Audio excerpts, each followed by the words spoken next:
উত্তর ত্রিপুরা জেলা সদর ধর্মনগরে প্রথমবার গুরুত্বপূর্ণ রিভিউ মিটিংয়ে যোগদান করেন উচ্চশিক্ষা এবং পঞ্চায়েত দপ্তরের মন্ত্রী কিশোর বর্মন। বুধবার অনুষ্ঠিত রিভিউ বৈঠকে আগামী 3 মাসের বিভিন্ন পরিকল্পনা এবং কর্মসূচি নির্ধারণ করা হয়। আজ বিকেল 3:30টায় ধর্মনগরের অর্ধেন্দু ভট্টাচার্য স্মৃতি ভবনে অনুষ্ঠিত হয় উত্তর জেলার 8টি সমষ্টি উন্নয়ন প্রকল্পের দপ্তর সম্পর্কিত এক রিভিউ বৈঠক।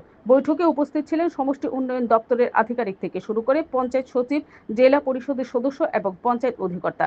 শুরুতেই উত্তর ত্রিপুরা জেলা পরিষদের সভাধিপতি অপর্ণা নাথ মঞ্চে উপস্থিত থেকে নবাগত মন্ত্রী কিশোর বর্মনকে আন্তরিকভাবে বরণ করে নেন। এদিনের সভায় আরও উপস্থিত ছিলেন যুবরাজনগর ও কুর্তি কদমতলা কেন্দ্রের সিপিআই এর 2 বিধায়ক শৈলেন্দ্র চন্দ্র নাথ ও ইসলাম উদ্দিন। পাশাপাশি ছিলেন পঞ্চায়েত দপ্তরের অধিকর্তাও। একান্ত সাক্ষাৎকারে মন্ত্রী কিশোর বর্মন জানান, ত্রিপুরা রাজ্যে বর্তমানে পঞ্চায়েতের সমস্ত কাজকর্ম কম্পিউটার ও ইন্টারনেটের মাধ্যমে সম্পন্ন হচ্ছে। ভবিষ্যতে কিভাবে এই ব্যবস্থাকে আরও আধুনিক, কার্যকরী ও সহজলভ্য করা যায়, সেটাই আজকের বৈঠকের অন্যতম আলোচ্য বিষয় ছিল।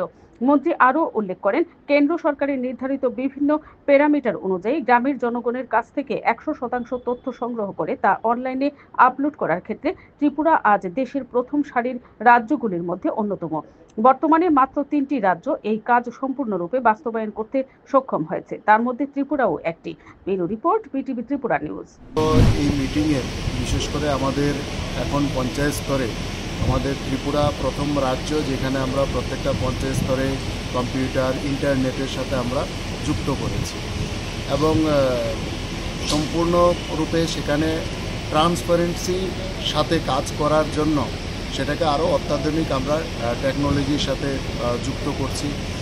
কিছুদিন পূর্বে আমরা পঞ্চায়েত অ্যাডভান্সমেন্ট ইন্ডেক্সেও সারা ভারতবর্ষের মধ্যে 3টে স্টেটের মধ্যে ত্রিপুরা একটা, যেখানে 100% পঞ্চায়েতে গ্রাম সভার মধ্য দিয়ে অনলাইন গ্রাম সভার আপলোডিং এবং কেন্দ্রীয় সরকারের যে কিছু এই প্যারামিটার ছিল সেটাকে 100% গ্রামবাসীদের সাথে জিজ্ঞেস করে তাদের দেওয়া তথ্য আমরা অনলাইন আপলোডিং করেছি এবং 100% পঞ্চায়েতে সেটা সম্ভব হয়েছে। সারা ভারতবর্ষে মাত্র 3টে স্টেট এই কাজ করতে পেরেছে, তার মধ্যে একটা আমাদের ত্রিপুরা রাজ্য।